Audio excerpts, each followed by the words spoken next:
এখন যাচ্ছি আমরা সাইট সিন করতে।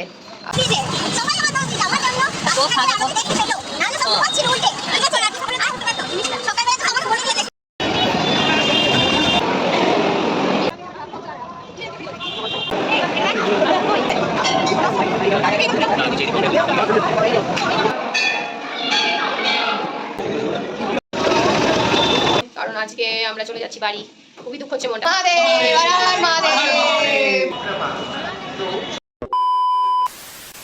Guys, welcome back to my channel. কেমন আছো তোমরা সবাই? আজকে হচ্ছে আমাদের বেনারসের লাস্ট ডে, আর এখন যাচ্ছি আমরা সাইট সিন করতে। আর আমরা রেডিও হয়ে গেছি, আর আমাদের টোটো চলে এসছে।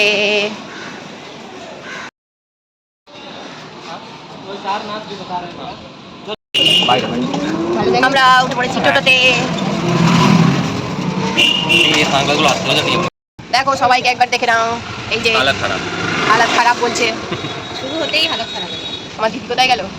তো আর এই যে আরেক সুন্দরী দিদিকে। চলো, এখন আমরা চলে এসেছি সংকটমোচন হনুমান টেম্পলের কাছে। পিছন থেকে উঁকি মারছে। আমার গলার জোরটা আরো বাড়াতে হবে বল। তো আমরা মন্দিরের সামনে চলে এসেছি, আর এই যে দেখো মন্দিরের গেটটা কি ভীষণই সুন্দর লাগছিল দেখতে। তো চলো ভেতরে যাই।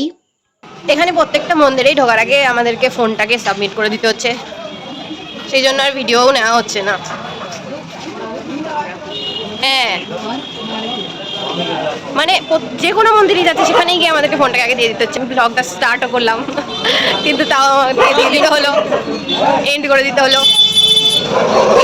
তো আমাদের সংকটমোচন হনুমান টেম্পল থেকে আমরা বেরিয়ে পড়েছি, আর এখন যাব হচ্ছে আমরা ত্রিদেব মন্দির।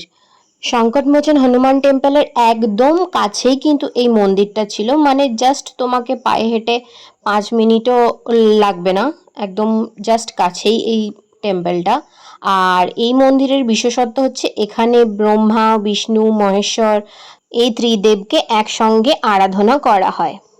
তবে এখানে কিন্তু শুধু ত্রিদেবী নন, মা সতী, খাটুশ্যাম, গণেশ, রাধা কৃষ্ণ, রাম, সীতা, লক্ষ্মণ, শিব পার্বতী সহ আরও অন্যান্য বিভিন্ন দেবদেবীও কিন্তু রয়েছেন। তো দর্শন করার পরে আমরা দেখলাম ওখানে কিন্তু ভান্ডারা চলছে। তো যেহেতু আমরা সকালবেলায় কিছু খেয়ে বেরোইনি, তাই আমরাও কিন্তু নিয়েছিলাম। আর কিন্তু দিয়েছিল হচ্ছে পুরি, আলুর সবজি, জিলেপি আর স্যালাড দিয়েছিল। তো চলো খেয়ে নিই। তো আমরা খাওয়া দাওয়া কমপ্লিট করে কিন্তু আমরা চলে এসেছিলাম তুলসী মানস মন্দিরে, যেটা মূলত ভগবান শ্রী রামকে উৎসর্গ করে তৈরি করা হয়েছিল। আর এই মন্দিরটির সঙ্গে জড়িয়ে আছে কিন্তু মহাকবি ও সাধক গোস্বামী তুলসীদাসের স্মৃতি। আর এই এলাকাতেই কিন্তু তুলসীদাসজি শ্রী রামচরিতমানস রচনা করেছিলেন। আর এই মন্দিরের ভেতরে ঢুকলে কিন্তু প্রথমেই দেখা যাবে যে রামায়ণের কিছু বিভিন্ন ঘটনার দৃশ্য কিন্তু দেখানো হয়েছে। আর এর গর্ভগৃহে রয়েছে রাম, সীতা, লক্ষ্মণ আর হনুমানজির মূর্তি। তো তারপরে ওখান থেকে বেরিয়ে আমরা ডাইরেক্ট চলে এসেছিলাম দুর্গা মাতা টেম্পলে। আর এই মন্দিরটি দুর্গা কুণ্ডের একদম পাশেই অবস্থিত। আর এর লালচে গেরুয়া রংটাই মানে একদম দেখেই একটা আলাদাই ফিলিংস আসছিল, দেখতে খুবই সুন্দর লাগছিল। আর জানো তো এই মন্দিরটা স্থাপনের সঙ্গে বাংলার রানী ভবানীর নামও কিন্তু জড়িয়ে আছে। আর এখানে মায়ের মূর্তিটি কিন্তু স্বয়ম্ভূভাবে প্রকাশিত হয়েছিল। তো ওখান থেকে বেরিয়ে আমরা চলে এসেছিলাম মানি টেম্পলে। আর ভেতরে ঢুকতেই কিন্তু দেখা যাবে একটা নন্দী মহারাজকে। আর মন্দিরের ভিতরে প্রথমেই যখন ঢোকা হবে তখনই সবার প্রথমে দেখা যাবে একটা বড় শিবলিঙ্গ। আর এখানে সবথেকে বড় আকর্ষণ হচ্ছে বড় একটা শিবলিঙ্গের সাথে সাথে 151টা ছোট শিবলিঙ্গকে সারিবদ্ধভাবে প্রতিস্থাপন করা হয়েছে। তবে এখানে শুধুমাত্র শিবলিঙ্গ নয়, এখানে শ্রী রাম, শিব শক্তি এবং পঞ্চপাণ্ডবদেরও কিন্তু আরাধনা করা হয়। তো ওখান থেকে বেরিয়ে আমরা ডাইরেক্ট চলে এসেছিলাম কাশীর খুবই গুরুত্বপূর্ণ একটি মন্দিরে, সেটা হচ্ছে গৌরী কেদারেশ্বর মন্দির। কেদারঘাটের কাছেই গঙ্গার ঘাটে এই মন্দিরটি কিন্তু রয়েছে। এখানে ভগবান শিবকে কেদারেশ্বর এবং মা পার্বতীকে গৌরী রূপে পুজো করা হয়।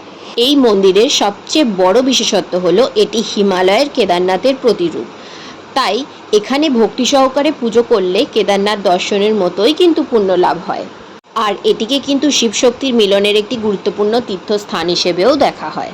তো আমরা মন্দিরে দর্শন করে মন্দির থেকে বেরিয়ে পড়েছি আর উঠে পড়েছি এখন টোটোতে। কে তোকে দোষ দিয়েছে? সবাই আমার দোষ দিয়েছে, আমার জন্য রাস্তাঘাটের আরতি দেখতে পেলো, নাহলে সব ঘুমাচ্ছিল উল্টে, ঠিক আছে? আর সকালবেলা তো আমাকে বলে দিয়েছে তুই আর বলিস না, পারছিস না কেন বলবো, কারণ কালকে প্রথম দিন একটু টায়ার্ড মানুষ কম থাকে। আমরা যাচ্ছি সারনাথ মন্দির, এই যে মন্দির। আমার জামাই বাবু কমলা লেবু, এই কমলা লেবু নয় তুই না, আমি আপেল লাল লাল। আরে বলে হবে না, কিছু বলতে হবে। সাইলেন্ট ব্লগ হচ্ছে নাকি? হ্যাঁ কথা বলো। হাই করার ব্লগ নয়, ফোনটা অন করলে তখন সবাই সাইলেন্ট হয়ে যাচ্ছে। হ্যাঁ তার আগে এত বকছে বাবারে, এত ঝগড়া এদের। এটা কি শাই হচ্ছে নাকি? লজ্জা এদের ঝগড়া শুনে মাথা খারাপ হয়ে গেছে।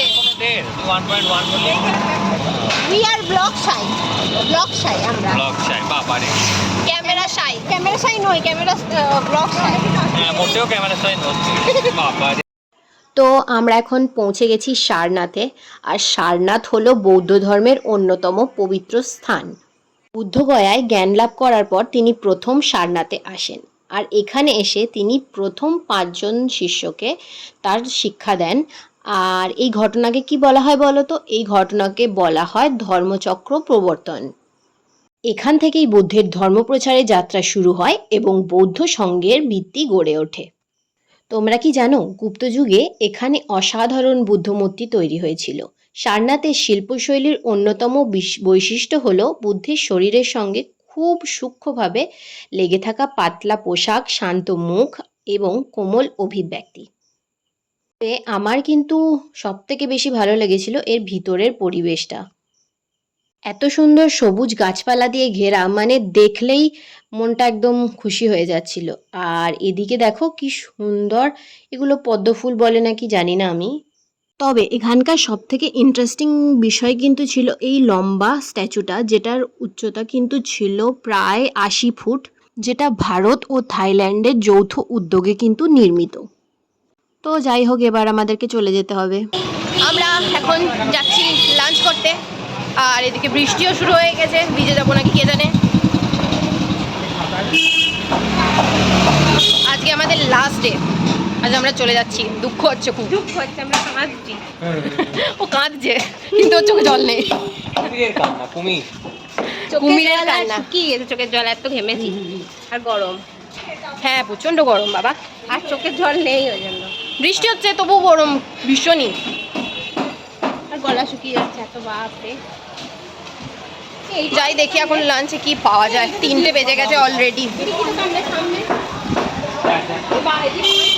যা খিদে পেয়েছে আমাদের এখন। তো আমরা এখন চলে এসেছি একটা রেস্টুরেন্টে। এই রেস্টুরেন্টটা একদম সামনেই ছিল, যদিও মানে ভীষণই খিদে পেয়ে গেছিলো, তাই আর অন্য কোনো রেস্টুরেন্ট খুঁজে দেখিনি, এটাতেই চলে এসেছি। আর বসে আছি যে কখন দেবে, দেখা যাক, খেয়ে নিই। তো আমাদের লাঞ্চ কমপ্লিট হয়ে গেছে আর আমরা এখন চলে এসেছি রুমে। আর এখন আমরা ফ্রেশ হবো, ফ্রেশ হওয়ার পর চেঞ্জ করে আমাদেরকে চলে যেতে হবে স্টেশনে, কারণ আজকে আমরা চলে যাচ্ছি বাড়ি। খুবই দুঃখ হচ্ছে মনটা। তো যাই হোক, কি আর করা যাবে, আমাদের ছুটি শেষ, বাড়ি যেতে হবে। এখন রেডি হয়ে নিই। আমি ফ্রেশ হয়ে রেডি হয়ে তারপরে আবার ফিরে আসছি। তো আমরা সবাই রেডি হয়ে গেছি বেরোনোর জন্য। এবার যাব স্টেশনে। আমাদের হয়ে গেল ঘোড়া কাশি কমপ্লিট হয়ে গেল। অনেক দুঃখ নিয়ে বাড়ি আছি, অনেক দুঃখ। তো যদি ভগবান টানায় আমরা আবার আসবো। আমরা সবাই মিলে আসবো, হ্যাঁ সবাই মিলে আসবো। মহাদেব, হর হর মহাদেব। বেরিয়ে পড়েছি রাস্তায় টোটো ধরার জন্য, দুঃখ হচ্ছে। আমরা এখন পৌঁছে গেছি স্টেশনে।